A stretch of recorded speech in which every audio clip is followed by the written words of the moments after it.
there's a little bit of a softness to the older Vito that you kind of almost wish that he could go legitimate.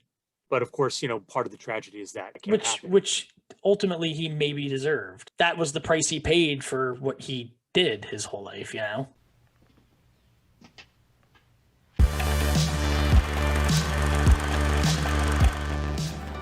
Pig, I had you watch a movie. Francis Ford Coppola's The Godfather.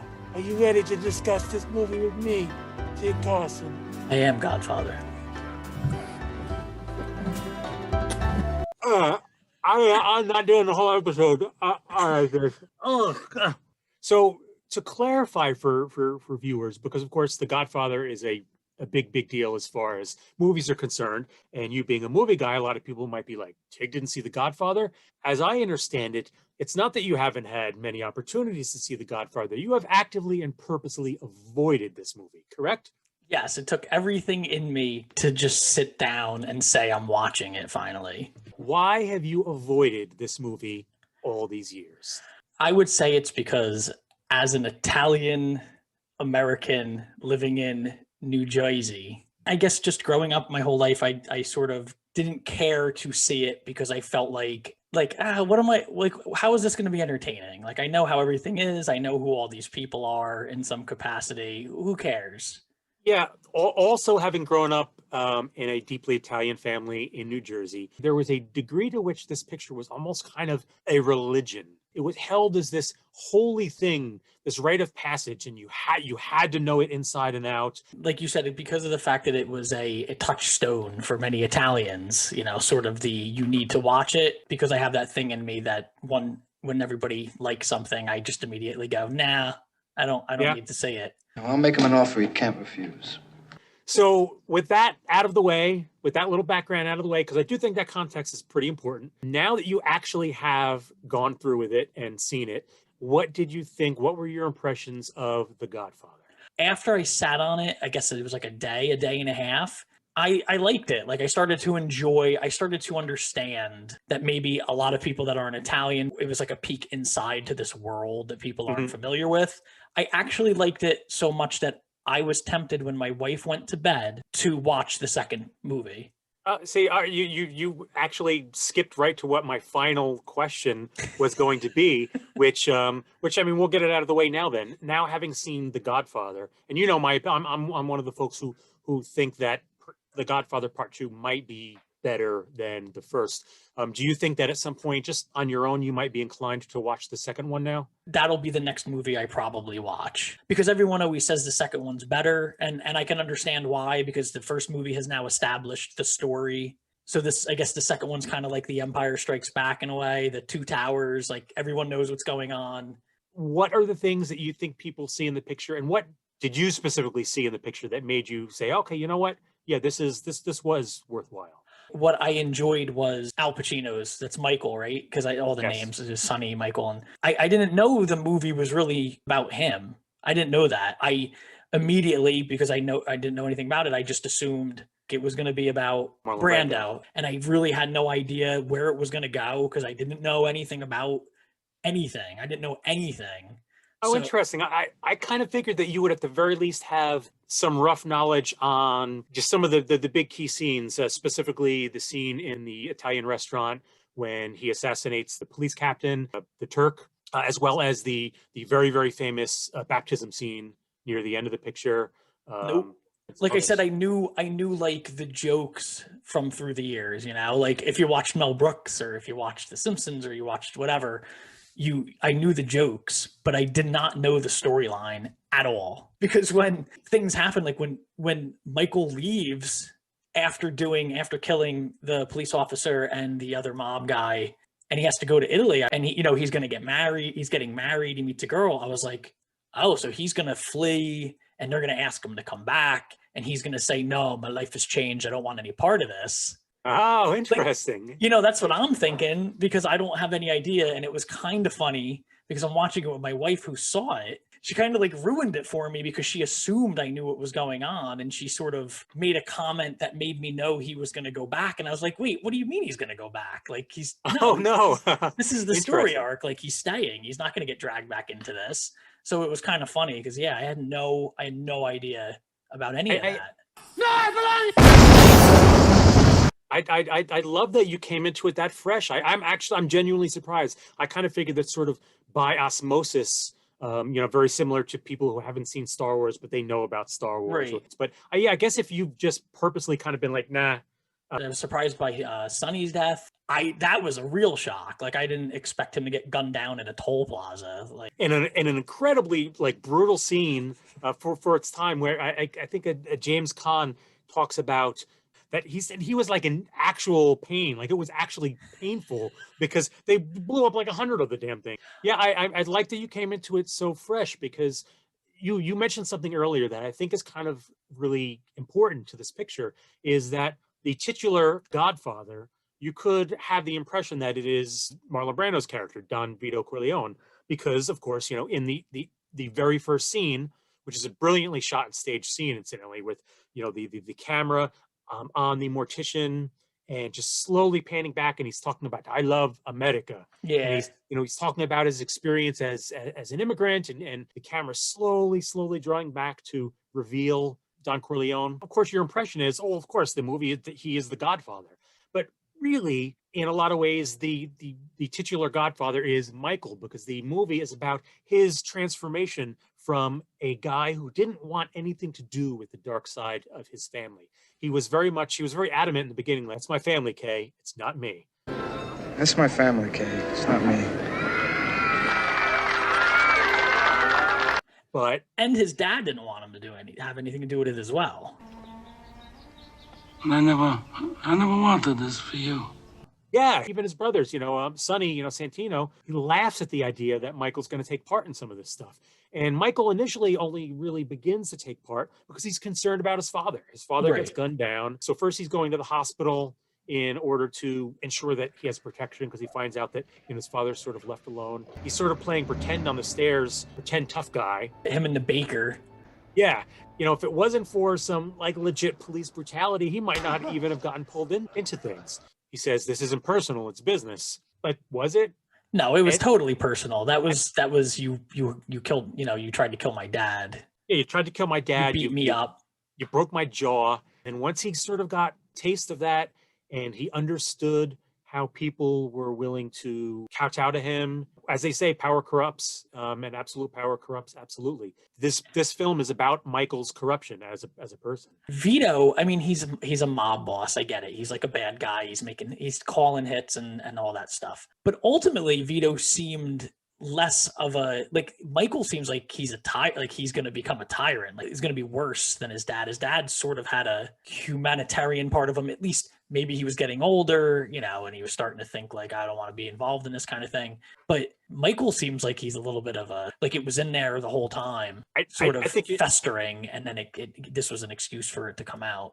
I think you have an exact right read on both of those characters. I agree with you 100%. There's almost a softness to Vito Corleone. He doesn't want wanton murder. He doesn't want his people involved in narcotics, not just because it's a dicey game that might get them in trouble, but because they ruin lives. He feels like, look, we've got a good thing going. We've got families, him in particular, he has grandchildren. If he had a darker past, he's certainly, if not left it behind, he's trying to move on from that. How do things ever get so far? I don't know. I kind of feel like he wouldn't approve of where Michael ended up. You get the sense that when he first finds out that it was Michael who did these assassinations, you kind of get the sense that the wind is knocked out of him. I never wanted this for you. He was supposed to be the better example of us. Yeah, because doesn't he say he mentioned something about him being like a governor or a senator instead of the head of the mob? The Jew would be the one to hold the strings. Senator Corleone. I think the opening wedding scene, which is close to a half an hour, I think it's a good solid 25 minutes. Just a big, long, extended family wedding scene. But I think that's kind of important because in a lot of ways, the film isn't as much about the mafia stuff as it is about the family stuff. It's about the decay within the family. You have to kind of set the stage for that and give people an understanding of what the family is and what the family dynamic is. However, there's this terrible darkness that lies underneath it, which really comes to a head by the end of the picture when you've got things like Michael having his brother-in-law killed. Don't be afraid, Carlo. You think I make my sister a widow? Which, by the way, is an incredibly staged scene when he's strangled in the car and the car takes off and he's kicking out the window as the car's driving and off. His foot just ends up like, half blocking the camera after, Scene. And I'm glad he killed him. Yeah, he was a dirtbag. Yeah. He was an absolute dirtbag. Hey, Mikey! You wanted on the telephone. But at this time, 1970, I don't think that Middle America had really been exposed to the full-on Italian thing. Hey, come over here, kid. Learn something. You never know, you might have to cook for 20 guys someday. Even setting the mob part of it aside, it's still that whole, you've got the old guy at the wedding who's dancing and the singing and all that stuff, I think was pretty new to a lot of Americans at the time. Which it's important to note, a lot of this was invented whole cloth by Mario Puzo, who wrote the novel that the film is based on. He didn't actually do all this deep research into actual, Italian mafia customs and how it operates and stuff. He was just pulling stuff out of his ass. He did nail the Italian part of it, though. Yes, though that was Coppola. Okay, I was gonna say, like, you could just, that is what that's very spot on. Especially the wedding scene, but also a lot of the family scenes after that. They have a great air of authenticity, and I think you can attest to that. Because we have both been at those gatherings. I swear, every time I see this, I swear that I see relatives in the crowd. Yeah. And it has an air of authenticity because half of those people were Francis Ford Coppola's family. Many of them that he was very close to, that he brought in. Even a lot more improvisation going on than you would think in such a meticulously crafted movie. There's the bit in the beginning where the big thug is sitting outside and he's practicing his lines, and I hope your first son is a masculine son, right? I knew that. Michael, that man over there is talking to himself. And because I've also heard his name a million times from people mentioning his name. His name is Luca Brasi. That was inserted afterwards because when they did the scene inside, he was awkward with his lines. Don Corleone, I am honored and grateful that you have invited me to your daughter's wedding. I hope that their first child be a masculine child. That was one of the things my wife actually noticed when we were watching. She's like, it sounds like a lot of these lines are almost ad-lib. Anyone who is working with Marlon Brando has to expect that because that's just what Brando does. Yeah. Brando does not do scripts whatsoever. Right. Almost to the point where he famously almost ruined the Apocalypse Now. There are so many layers to that character. There's so much that's happening that isn't being said, but you just feel it in his performance. You understand that there's a lot of nuance to the character, and that's just all Brando. I think Pacino accomplished, maybe not to Brando's level, but Pacino accomplished a lot of that as well. Pacino's acting here is I think some of the best of his career. He's now better known for big and bold, in things like Dog Day Afternoon and Scarface. So, so he's known for that. Oh, I'm Al Pacino. He's really understated here. Which is cool because I like those characters. I like those simmering volcano characters that there was something underneath the surface this whole time. And my father assured him that either his brains or his signature would be on the contract. There's that excellent scene, maybe about 2/3 of the way through the movie, when he goes out to see him and Tom. Robert Duvall, also fantastic in this picture. Him and Tom go out to Vegas to see Frito. The whole thing happens, and he just says to Frito, don't ever side with anyone against the family again. Right. And just the way he says it, there's not overt menace there. He says it kind of softly, almost like he's just sort of advising his brother on something, but it's chilling. Mike, you don't come to Las Vegas and talk to a man like Mo Green like that! You're my older brother, and I love you. But don't ever take sides with anyone against the family again. Don't make that second mistake. Yeah, I think there's only one scene in the film where he loses his temper. And I think even in that scene, I think he's faking it. And that's the very end, the very last scene, when Kay asks him if he actually had his brother-in-law murdered. Don't ask me about my business. No. And he gets mad and he does the Al Pacino, like slam his hand on the desk. But I think that was performative on Michael's part. I think he was purposely trying to scare her out of the room. And then once he realized maybe that wasn't going to work, he went back to what his actual anger is. There's probably a discussion to be had as to whether or not his downfall, his decay into this person was inevitable.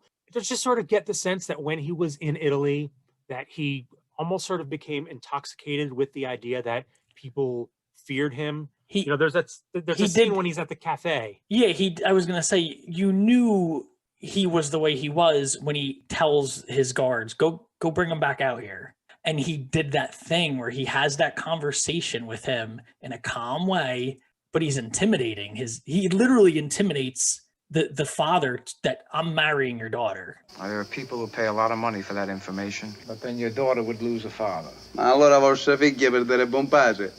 Instead of gaining a husband. Yeah, how insane is that? Where he's basically like, this is happening, and he drops his name, of course, right, which is the name of the town. So there's, it's unspoken, but it's very clear. Was that always in him, or did that happen after he kills those two guys? I think he probably would, if he became a governor or senator, he still was going to become a terrible person. I agree, and that is made clear. That even he finally recognizes that when he comes back to America and he meets Kay outside of the school, he compares himself to, just like a senator. She's like, well, senators and presidents don't have people killed. And he's like, now who's being naive? Father's no different than any other powerful man, like a senator or a president. Do you know how naive you sound? Why? Senators and presidents don't have men killed. Oh. Who's being naive, Kay?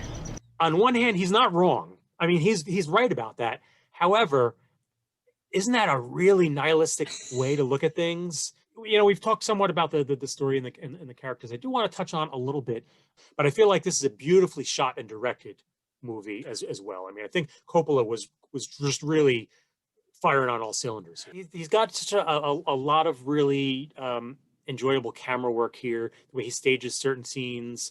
There's the one out in the Meadowlands when the one hit is done, the take the gun, leave the cannoli. Yeah, I love that shot. They're basically in the swamps. Terrific shot. The camera is just sort of set back, and you've got the car there. He's sort of out taking a leak. Coppola was very content with saying, "Here's the camera, here's the scene, and we're going to look at this as if we are outside observers, that we're sort of peering through the Meadowlands grass and watching this go down." And that distance, I think, makes the impact a lot more powerful with it.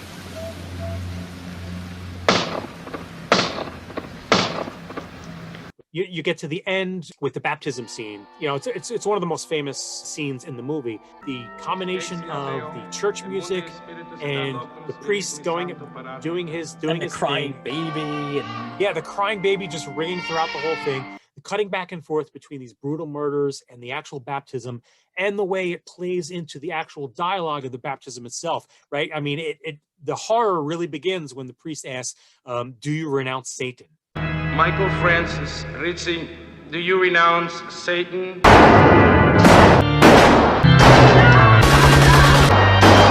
you renounce him?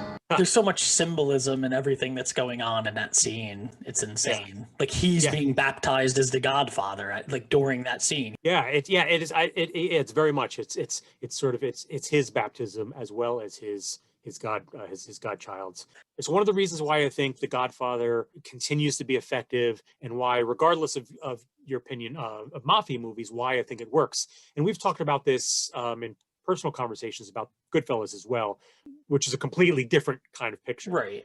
These two movies get compared, and there's really not. They're not the same. They're not the same.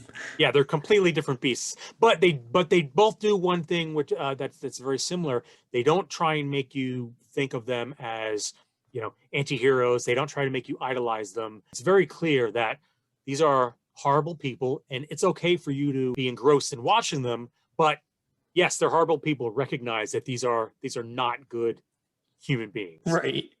And I think that's important. And like we were talking about before, there's a little bit of a softness to the older Vito that you kind of almost wish that he could go legitimate.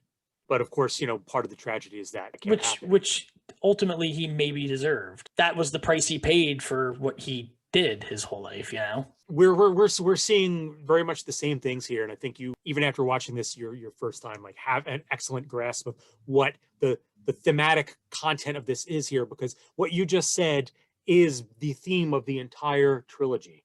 This idea of the things that you've done, you can't walk away from them. It's a theme that runs throughout all three movies, as you'll certainly see if you go on to watch 3. Yeah, I'm definitely going to watch the second one, like I said, because I know everybody always says that it's the best, and I need to now see how Michael turns out.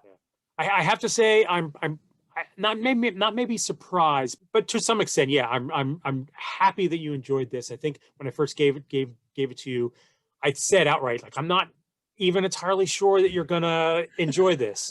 Hell, just the fact that you now want to watch the second one is like, oh, okay, clearly you must have enjoyed it. Otherwise, you'd be like, okay, cool, I saw it, I'm ready to move on. I'm glad that I got to finally see it. For our 25th episode, not only do a big, important picture with a lot of meaty material to talk about, but that also it was part of a long-time personal journey for you that we managed a very to long time. This coming Thanksgiving at my family's house is going to be amazing. So, Eric, you this week will be watching for the first time the mockumentary Best in Show. 125th annual Mayflower Kennel Club Dog Show. To think that in some countries these dogs are eaten. That goal is that Best in Show ribbon. Actually, poodle means puddle in German. You want your busy bee? Come get your busy bee. God, she doesn't get her toy, she's gonna flip out! It's not in here. You left it at the hotel. Go to the hotel and get busy bee! You look at me! Awesome. I look forward to this one. So, all right, Best in Show it is. I will be watching that, and I will return to this space to talk with you about it. That's right. If you think that The Godfather does not deserve the landmark accolades that it gets, say so, say why in the comments. If you do think that it is and there's something that we haven't touched on, also discuss that in the comments. I will also say that by the time you see this episode, Tig will already have seen The Godfather Part 2, so it is okay to discuss that movie with spoilers in the comments as well. We will be happy to talk about it with you in the comments, because I think it's a safe bet that you'll have already cleared that off the plate by the time this Most definitely. Excellent. Thank you so much for watching, folks. And you can find us on Patreon at Nerd Out With Me. If you want more, or you want to see these episodes early, or you want me to put my finger uncomfortably close to the camera. And thanks for hanging out at the movie club. Yeah, this really looks disgusting.